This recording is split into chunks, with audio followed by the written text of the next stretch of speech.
Welcome to max nerd. मैं हूं आपका होस्ट अभी। और अगर आपने थंबनेल नहीं देखा है क्योंकि समहाउ आप मैट मर्डॉक जैसे हो, तो हम पहले ही बता दें कि इसमें स्पॉयलर्स हैं। तो अगर आपने मूवी नहीं देखी है तो वीडियो यहीं पे रोक दो, बाद में कमेंट करके मत कहना कि हमने स्पॉइल कर दिया।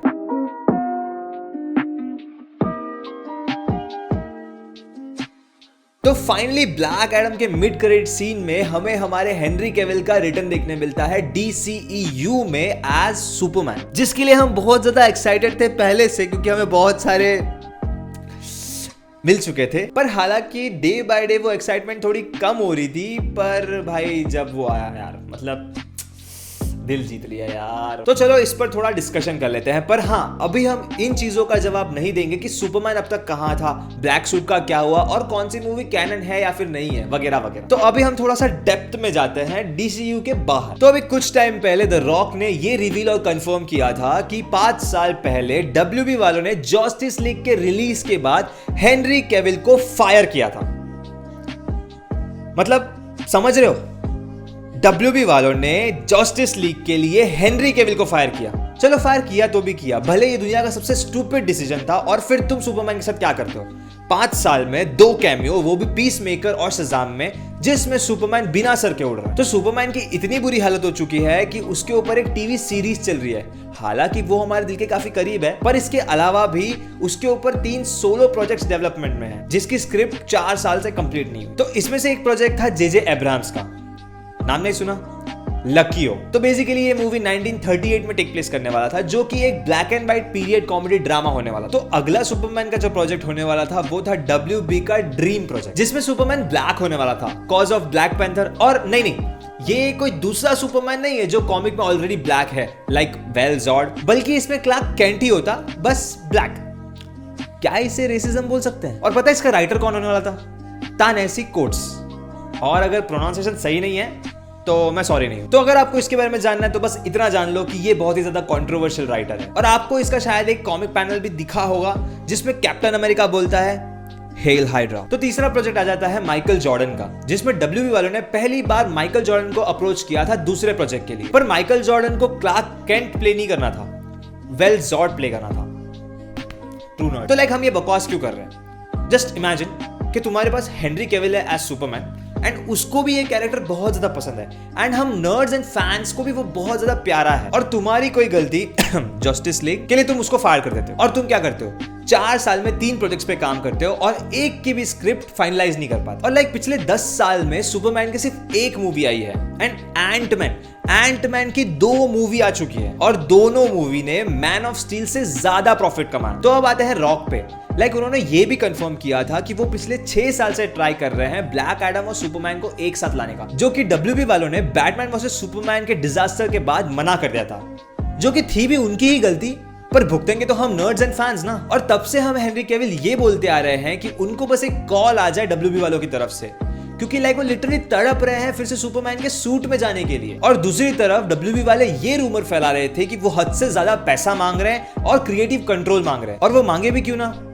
तुमने इतना बुरा हगा है जस्टिस लीग में, लाइक डायरेक्टर और राइटर जो डिसीजन लेते हैं उसका इंपैक्ट आखिरकार एक एक्टर के करियर पे ही तो पड़ता है, तो वो क्यों ना मांगे क्रिएटिव कंट्रोल। तो अब हम आ जाते हैं प्रेजेंट टाइमलाइन में, जहां पे वॉल्टर हमाडा, जो एक आखिरी बंदा बचा है WB में से पावर में, जो कि अपोज कर रहा था हेनरी कैविल को वापस लाने से। लाइक उसकी कोई एक वियर्ड दुश्मनी है जैक स्नाइडर से, जिसकी वजह से वो उसके हर एक काम को DCEU से मिटाना चाहता था। और इसीलिए रॉक ने कॉमिक कॉन में ये बोला था कि डिपेंड करता है कौन सुपरमैन को प्ले करेगा। और उसके बाद जो बैकलैश हो रहा था उसकी वजह से रॉक वॉल्टर हमाडा के पास फिर से गया था ये बोलने के लिए कि अब तो हमें हेनरी कैविल के सुपरमैन को वापस लाना ही पड़ेगा। और फिर भी उसके लिए उसने मना कर दिया। तो हमारे रॉक भाई साहब ऐसे तो मानने वाले थे नहीं, तो वो गए वॉल्टर हमाडा के भी बॉस के पास, जो थे डिस्कवरी वाले, और उन्होंने तुरंत ही ग्रीन लाइट दे दिया। और इसीलिए इसका शूटिंग लिटरली 1 महीने पहले ही हुआ है। तो अब हम आ जाते हैं हमारे सुपरमैन के न्यू लुक पे, जो कि हमने देखा था मिड क्रेडिट सीन में, और जो कि काफी ज्यादा नोटिसेबल भी था, जिसमें उसका सूट भले ही मैन ऑफ स्टील वाला हो पर काफी ज्यादा ओवर सैचुरेटेड था, और उसका हेयर स्टाइल भी काफी कॉमिक एक्यूरेट। तो अभी हम इसके डिफरेंसेस के बारे में बात करने से पहले थोड़ा सा बैटफ्लेक के बैटमैन की मूवी के बारे में बात कर लेते हैं। तो हमने ऑलरेडी जैक स्नाइडर के बैटमैन के सूट को तो देखा ही है, वो बहुत ही ज्यादा स्लीक और कॉमिक एक्यूरेट दिखता है।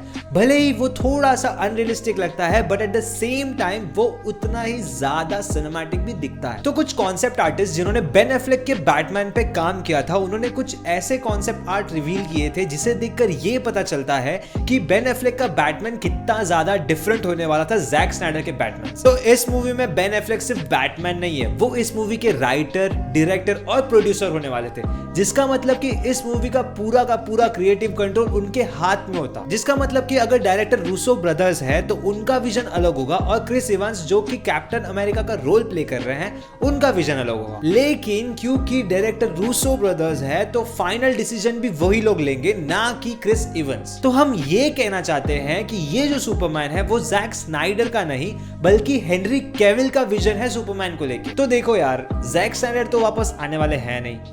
अगर कंपनी डिसाइड भी कर ले कि हम सारा झगड़ा भूल के वापस भाई भाई बन जाते हैं, तो भी जैक स्नाइडर क्यों ही आएंगे। तो यार आप लोग खुद सोच के देखो कि आप एक कंपनी में काम करते हो और वहां पे सालों से आपका खून चूसा गया है, और फिर आपको वो लोग फायर कर देते हैं, और आपकी खुद की बेटी की सुसाइड को वो लोग यूज करते हैं आपकी फायरिंग को छुपाने के लिए, और आपके सालों से किए गए मेहनत को वो लोग एकदम डिस्ट्रॉय कर देते हैं।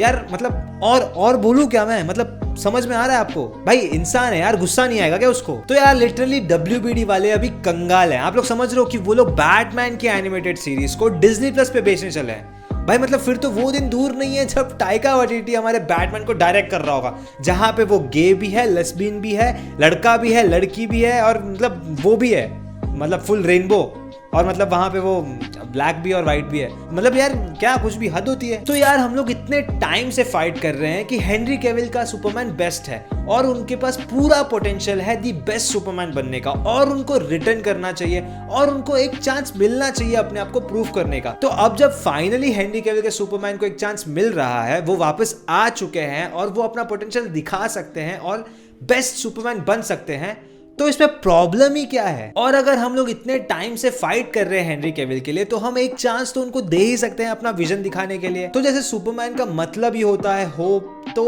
Let's hope. और वैसे भी WB की बदौलत बचा ही क्या है। तो गाइस वीडियो यहीं पे रैप करते हैं। वीडियो पसंद आया तो लाइक करना, नहीं पसंद आया तो डिसलाइक करना, और कमेंट सेक्शन में अपने ओपिनियन शेयर करना मत भूलना। हमें नेगेटिव कमेंट्स ज्यादा पसंद आते हैं। Discord server, Facebook page, Instagram और ट्विटर हैंडल के लिंक्स हमने डिस्क्रिप्शन में दे दी है। वीडियो यहां तक देख लियो तो सब्सक्राइब भी कर देना। आई एम अभी, दिस इज मैक्स नर्ड।